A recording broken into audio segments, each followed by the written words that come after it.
Olá, boa noite. Você vai ver no Brasil TV de hoje. A polícia encontra mais de 400 quilos de cocaína num porto do Pará. A polícia combate um esquema de tráfico internacional de cocaína a partir do porto de Vila do Conde, no nordeste do estado. Logo mais eu trago todas as informações dessa ação aqui no Brasil TV. O último paciente com Covid do hospital de referência para a doença recebe alta no Rio de Janeiro. Mônica, o hospital referência para o tratamento de Covid-19 na rede pública do Rio tem hoje o primeiro dia sem pacientes internados pela doença, ao mesmo tempo em que a capital fluminense ultrapassa a marca de 75% da população com as 2 doses da vacina. Daqui a pouco os detalhes aqui no Brasil TV. E ainda, o comércio se prepara para as compras de fim de ano no Recife. Mônica, vai ter ampliação no horário de funcionamento do comércio até o fim do ano. A gente mostra daqui a pouco aqui no Brasil TV. Hoje é segunda-feira, 15 de novembro, e o Brasil TV já está no ar.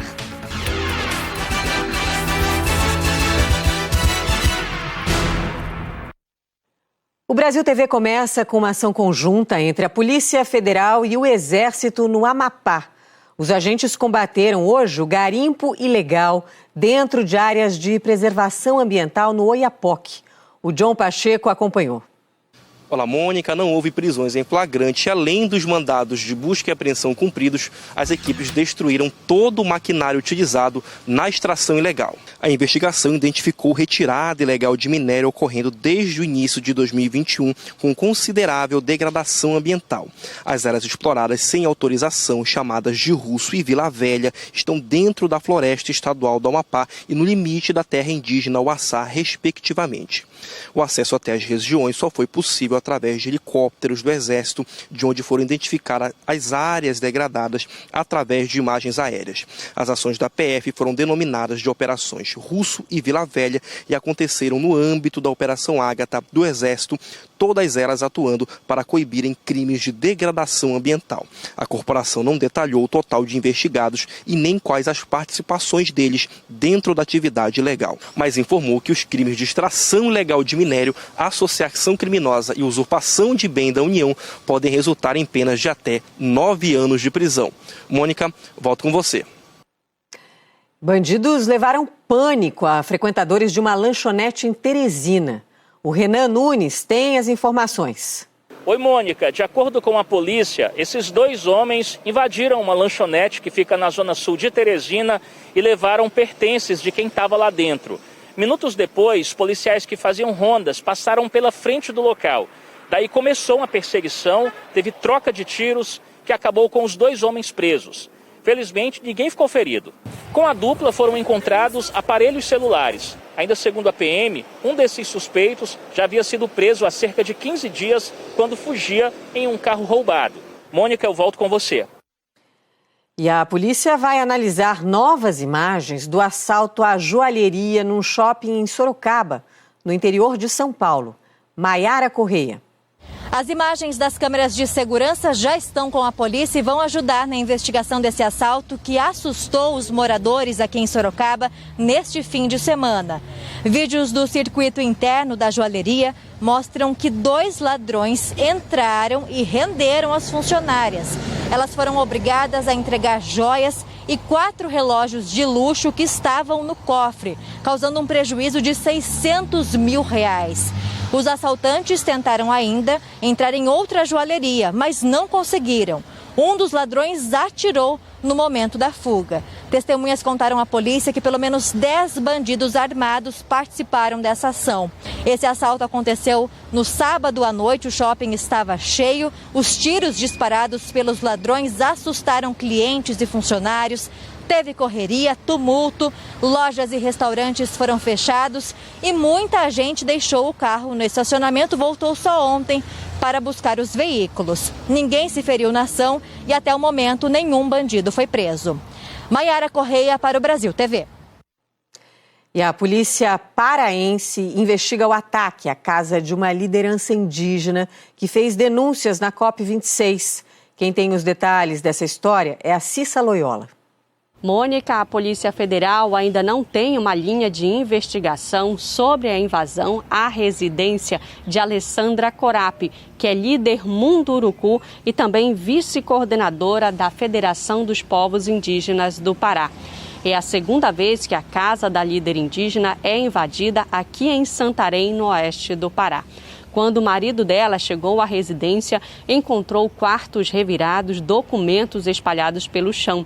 Apenas alguns objetos foram levados da casa. A família não estava naquela residência no momento da invasão. Alessandra Corapi representou o povo Munduruku na COP26, que encerrou no último dia 12. Na Conferência Mundial, a líder fez várias denúncias, mas Alessandra afirma que vai continuar denunciando a degradação da Amazônia e a poluição dos rios por conta dos garimpos ilegais. Eu volto com você, Mônica. E ainda no Pará, a Polícia Federal encontrou mais de 400 quilos de cocaína no porto. Você vai ver com o Ingo Miller. Olá, Mônica. As polícias Federal, Rodoviária Federal e a Receita Federal apreenderam 440 quilos de cocaína no porto de Vila do Conde, que fica na cidade de Barcarena, no nordeste do Pará. Esse material foi encontrado dentro de um contêiner de cerveja, que seria levado para a cidade do Porto, em Portugal. A carga estava sendo monitorada pelas autoridades desde que chegou no Porto de Santos, em São Paulo, quando foi detectada uma documentação suspeita. O material apreendido aqui no Pará foi trazido para Belém, onde será periciado. Esta foi a terceira apreensão de drogas no Porto de Vila do Conde este mês. E de acordo com as autoridades, ao longo de todo o ano de 2021, mais de 2 toneladas de cocaína já foram apreendidas neste porto. Mônica. E na fronteira com o Paraguai, a polícia prendeu 5 pessoas tentando transportar mais de 3 toneladas de maconha. Quem conta é a Carla Salentim. Oi, Mônica. Então, e essa abordagem foi no município de Bela Vista, que fica no interior aqui de Mato Grosso do Sul e que faz fronteira com o Paraguai. Ao todo, 5 homens foram presos porque estavam transportando mais de 3 toneladas de maconha que estavam escondidas em 2 caminhonetes. Durante o depoimento, os homens informaram que eles se comunicavam através de radiotransmissores. Além dessas prisões, os policiais também apreenderam 5 veículos. A ocorrência foi registrada e encaminhada ao Departamento da Polícia Federal de Ponta Porã. Eu volto com você, Mônica. A gente fala agora daquele acidente com um ônibus na rodovia Oswaldo Cruz, em São Paulo, que deixou 6 mortos. A Laurene Santos atualiza as investigações para a gente. Oi, Mônica. Ao todo, 6 pessoas morreram nesse acidente. 4 tiveram os corpos sepultados hoje na cidade de São Paulo. Uma em Embu das Artes e outra vítima desse acidente já havia sido sepultada ontem. O acidente aconteceu no último sábado. 66 pessoas estavam em um ônibus que saiu de São Paulo com destino a Paraty. O ônibus foi parado na estrada, na rodovia Oswaldo Cruz, com a orientação de que não poderia ultrapassar desse trecho de serra, porque não comporta veículos do tamanho desse ônibus de turismo. O motorista, então, enquanto retornava pela rodovia, acabou sofrendo esse acidente. A polícia ainda deve ouvir o motorista essa semana, mas em conversa ao G1, ele disse aos jornalistas que ele não sabia que o ônibus não poderia trafegar na rodovia no trecho de serra. Além disso, a polícia disse que amanhã deve fazer uma nova perícia no ônibus para entender de fato a causa desse acidente. É com você, Mônica Teixeira. Serrana, a primeira cidade do Brasil a fazer a vacinação em massa, teve um aumento de casos de Covid. A repórter Bruna Lucchini tem mais informações. Olá, Mônica. Serrana registrou 179 casos em setembro contra 692 no mês de outubro. O número de pessoas contaminadas triplicou e deixou os moradores em alerta. A cidade foi escolhida pelo Instituto Butantan para participar do Projeto S, que imunizou quase 98% da população com a Coronavac. As mortes, por sua vez, não tiveram um aumento. Foram 4 em setembro e 3 em outubro. Especialistas da Fiocruz e da Secretaria de Saúde de Serrana acreditam que as contaminações subiram por causa do aumento da circulação de pessoas na cidade. O ponto positivo, neste caso, é a estabilidade no número de mortos, o que mostra a eficácia da vacina nos casos mais graves. Serrana registrou até o momento 6.000 casos confirmados da doença e 115 mortes. Volto com você, Mônica. A Justiça do Acre determinou que os médicos que estão em greve retornem ao trabalho. Quem tem os detalhes é a Ana Paula Xavier. Olá, Mônica. Após 8 dias de greve dos médicos, o Tribunal de Justiça do Estado do Acre determinou a volta de no mínimo 90% da categoria aos trabalhos. O tribunal não considerou a greve ilegal, mas determinou a volta dos médicos a partir da próxima quarta-feira. Em caso de descumprimento, o valor da multa diária é de R$50 mil. Os médicos reivindicam a reformulação do plano de carreira, cargo e remuneração e o reajuste do salário base, que é a partir de R$ 1.800, e não há reajuste há 6 anos.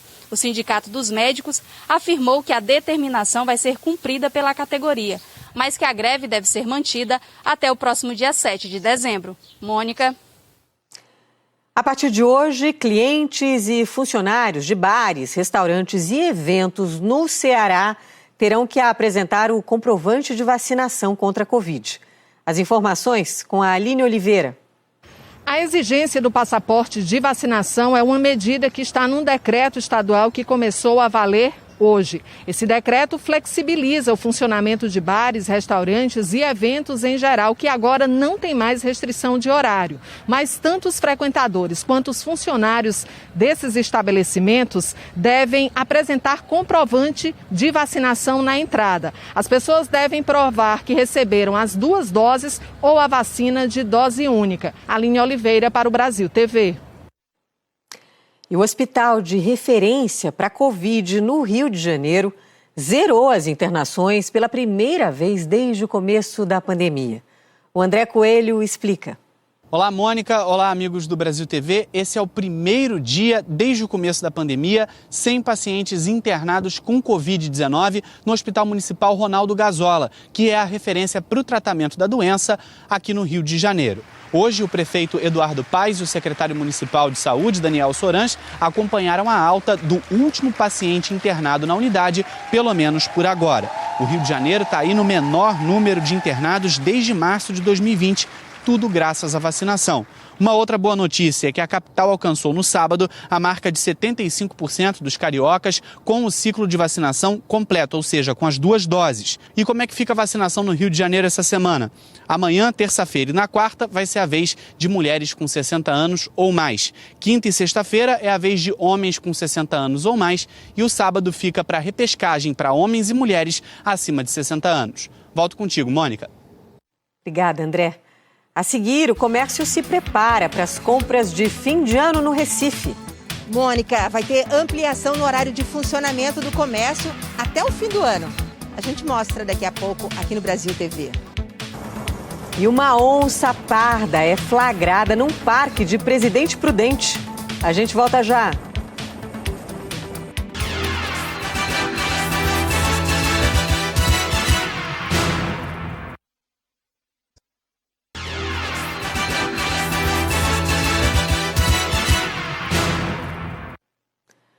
O Brasil TV está de volta falando da crise hídrica em Bauru, no interior de São Paulo. A prefeitura aumentou o rigor no racionamento de água, como conta a Fernanda Ubaide.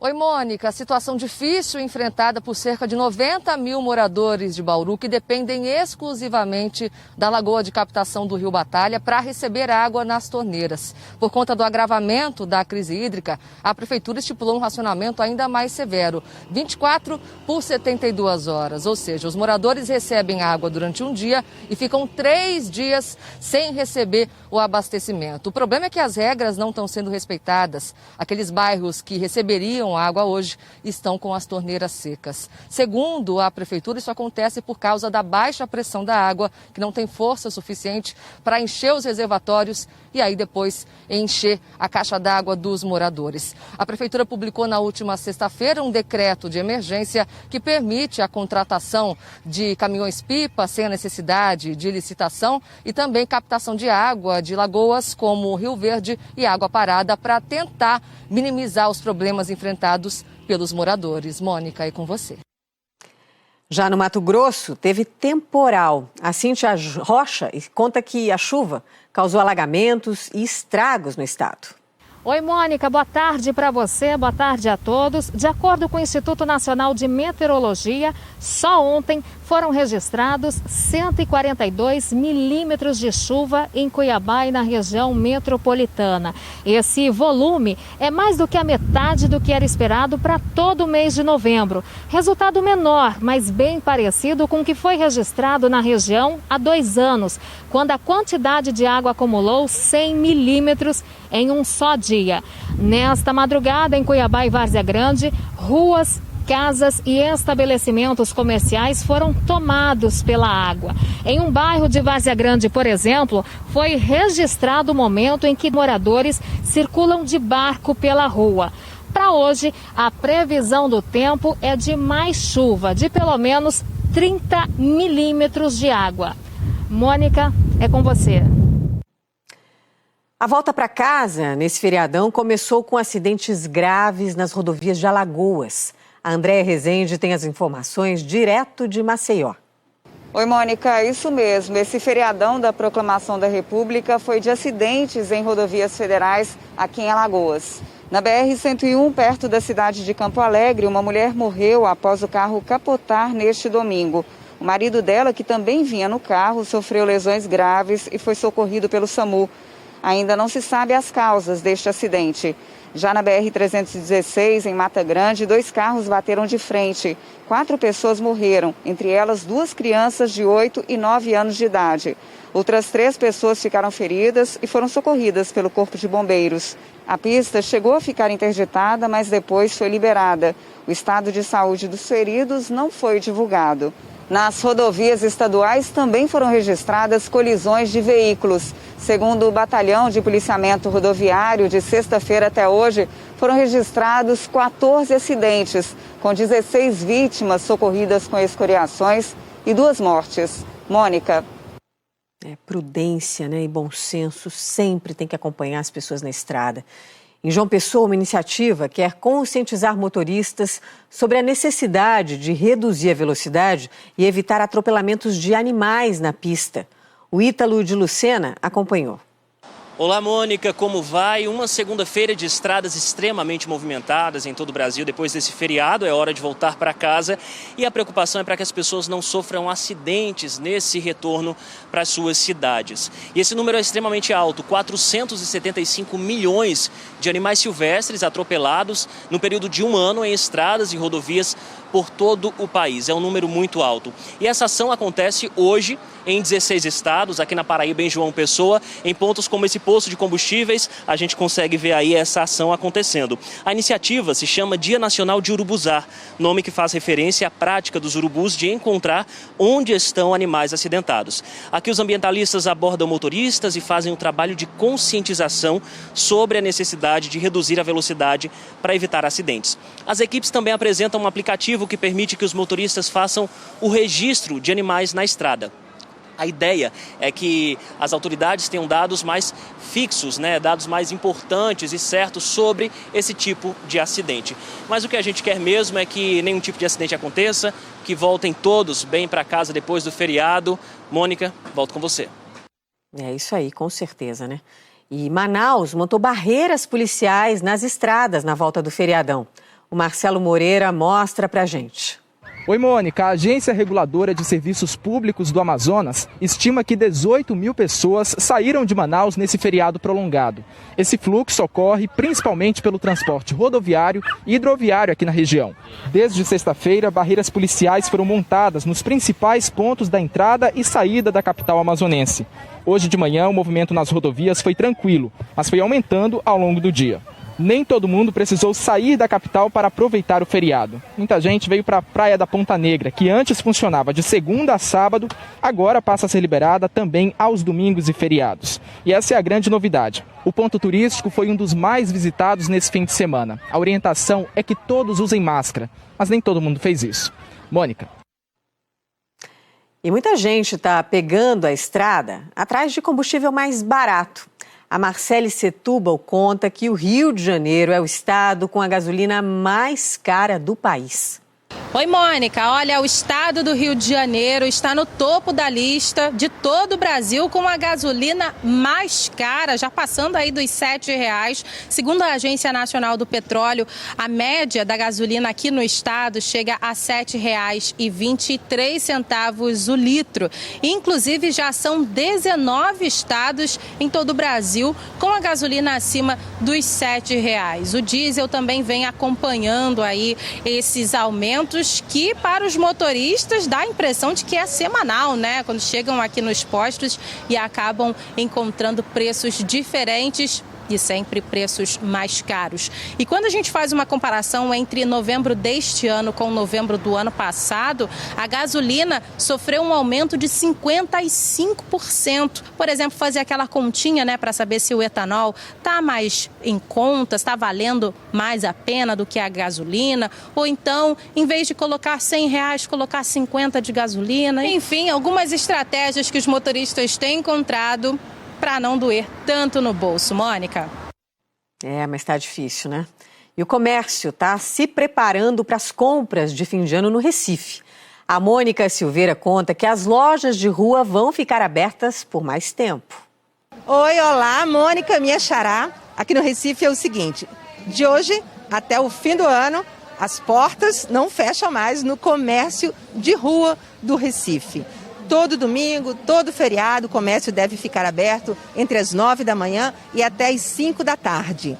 Aqui no bairro de São José, que é uma área central do Recife de comércio popular, nem todas as lojas abriram neste primeiro dia, mas as lojas que abriram comemoraram, porque teve bastante gente, muita gente trocou o sol do feriado aqui no Recife pela antecipação das compras de fim de ano. E ganhou também, porque teve menos dificuldade para estacionar o carro, um transporte público menos imprensado e menos engarrafamento nas ruas.